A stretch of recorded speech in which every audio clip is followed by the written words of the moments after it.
여러분 안녕하십니까? JTBC 8시 뉴스입니다. 성탄절 하루 어떻게 보내셨습니까? 오늘 성당과 교회에서는 미사와 예배가 하루 종일 이어졌는데요. 성탄절 표정을 권대성 기자가 취재했습니다.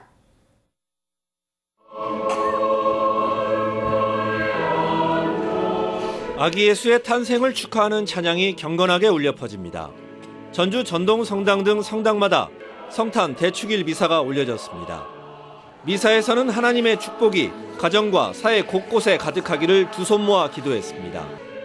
천주교 이병옥 전주교구장은 모든 고통은 희망을 품고 있다는 성탄 메시지를 전달했습니다. 성탄의 은총을 충만히 받아서 우리가 이분처럼 조금도 다르지 않은 하느님의 아들, 딸로 태어나서 이 어두운 세상에서 교회에서도 성탄 예배와 공연이 이어졌습니다. 신도들은 소외된 이웃을 섬기고 사랑을 나누는 성탄의 의미를 나눴습니다. 소외된 이웃들을 되도록이면 나누며 나의 가진 것을 나누면서 불우이웃을 생각하는 가운데서 오늘 성탄절을 맞이했으면 좋겠습니다. 실내에 만들어진 산타 마을에 가족 단위 나들이객의 발길이 이어집니다. 상상이 아닌 현실 속 산타 마을이 아이들은 마냥 신기하고 엄마 아빠는 그런 아이들과 사랑스러운 추억을 담습니다. 크리스마스에서 선물도 받고 가족들끼리 여기에 와서 사진도 찍고 되게 즐거운 시간 보낸 것 같아요. 나라 안팎으로 분위기는 어수선해도 오늘만큼은 성탄의 기쁨과 사랑을 나눈 하루였습니다. JTBC 뉴스 권대성입니다. 전주시가 소외계층에 재활용 컴퓨터를 무료로 보급합니다. 전주시는 한국전력 전북본부에서 기증받은 중고 컴퓨터 50대를 손질해 장애인과 소년소녀가장, 경로당 등에 무료로 지원합니다. 전주시는 주민센터의 추천을 받아 지원 대상자를 선정할 예정입니다. LH가 서민 주거 안정을 위해 전세 임대주택 890가구에 대한 입주자를 모집합니다. LH 전북본부는 내년 1월 27일부터 2월 2일까지 저소득층과 신혼부부의 신청을 받아 전세 한도액 5천만 원 안에서 LH가 95%, 입주자가 5%를 부담하는 방식으로 계약을 맺는다고 밝혔습니다. LH 전북본부는 올해까지 전주, 익산, 군산, 정읍에서 지원됐지만 내년에는 김제, 남원, 완주로 사업이 확대된다고 설명했습니다. 국산 포도가 수입 과일에 계속 밀리고 있습니다. 채산성이 크게 떨어져 대량 폐업 사태로 이어지고 있습니다. 보도에 정윤성 기자입니다. 포도를 재배하는 비닐하우스에서 철거 작업이 이뤄지고 있습니다. 30년 넘게 포도 농사를 해온 안병묵 씨는 밭을 갈아엎고 내년부터는 감자를 심을 계획입니다. 안 씨는 포도 시세가 계속 떨어지자 결국 포도 농사를 포기하고 FTA 폐업 지원금을 신청했습니다. 이 마을에만 5농가가 폐업했습니다. 돈이 안 드니까 하는 거잖아. 돈이 안 돼요. 인건비 기름값도 안 나온 게 어쩔 수 없이 하고 싶어서 하는 게 아니라.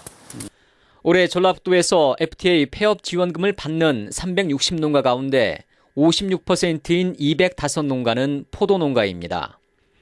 열대 과일에 밀려 가격이 떨어진 것이 가장 큰 원인입니다.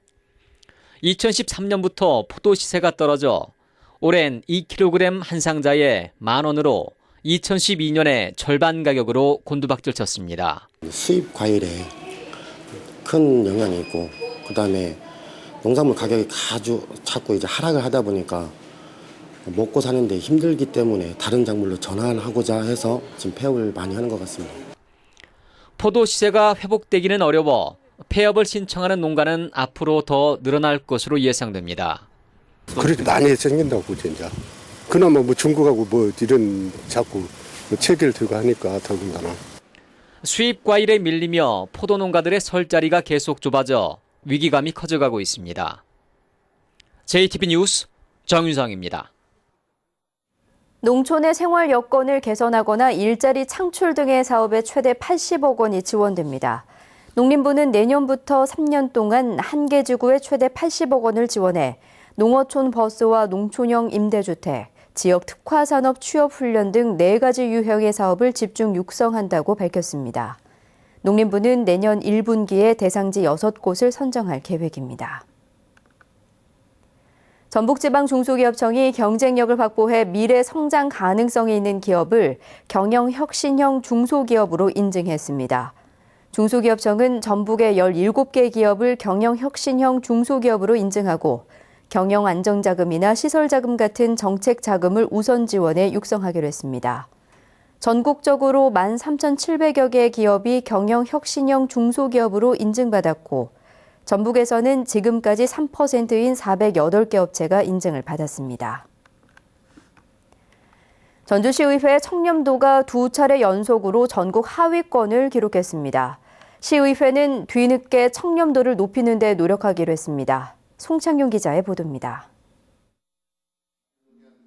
전주시의회 모 의원은 토지 보상가를 높여주겠다면서 땅 주인에게 돈을 받은 혐의로 벌금형을 선고받았습니다. 하지만 시의회는 어떤 징계도 내리지 않았고 사과도 하지 않았습니다. 직무를 수행함에 있어서 일어난 행위거든요. 근데 이제 그 전에 일어났던 것이기 때문에 이 적용이 상당히 어렵거든요. 또 다른 의원은 건설업체에 지역구 주민행사에 협참금을 요구해 논란을 빚었습니다. 전주시 의회의 청렴도가 국민권익위 평가에서 전국 꼴찌 수준으로 나타났습니다. 10점 만점에 5.73점으로 평가 대상 45곳 가운데 8번째로 낮았습니다. 5.21점으로 4번째로 낮았던 2년 전에 비해 크게 나아지지 않았습니다. 이런데도 2년 동안 청렴도를 끌어올리려는 노력은 없었습니다. 권익위가 행동강령 제정과 행동강령 자문위원회 설치를 권고했지만 동료 의원 감싸기와 눈치 보기 탓에 전주시 의회는 모두 외면했습니다. 가장 빠른 시간 내에 지방의회 의원 행동강령을 제정해서 의원님들의 청렴도를 제공하는 데 최선을 다하겠습니다. 신뢰받는 전주시의회로 거듭나기 위해 자구 노력이 시급하다는 목소리가 높아지고 있습니다. JTB 뉴스 송창용입니다. 전라북도 교육청과 산하기관의 전화 친절도가 우수한 것으로 평가됐습니다. 전북교육청은 학부모 모니터단이 820곳에 이르는 본청과 교육지원청, 그리고 학교를 상대로 전화 친절도를 조사한 결과 100점 만점에 93점이 나왔다고 밝혔습니다. 기관과 학교별 친절도는 고등학교와 지역 교육지원청이 가장 높았고 유치원이 가장 낮았습니다.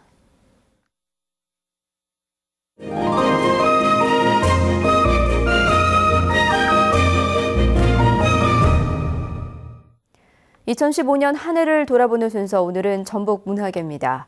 올해는 익산의 백제 유적이 세계문화유산에 등재되는 성과를 얻었습니다. 문화예술계는 메르스의 여파로 공연이 취소되면서 된서리를 맞았고, 전북미술대전은 심사 과정에서 드러난 잡음으로 홍역을 앓았습니다. 보도에 하원우 기자입니다. 익산 미륵사지와 왕궁리 등 찬란했던 백제의 유적이 이제 세계인의 문화유산이 됐습니다. 익산 유물전시관도 국립익산박물관으로 승격됐습니다. 백제 유적의 체계적인 정비와 관리, 관광 활성화 방안 마련이 과제로 남았습니다.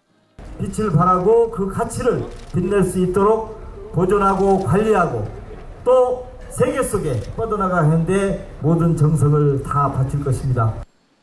메르스는 전북 문화계에도 큰 타격을 줬습니다. 상설 공연을 비롯해 각종 문화예술 행사가 줄줄이 연기되거나 취소됐습니다.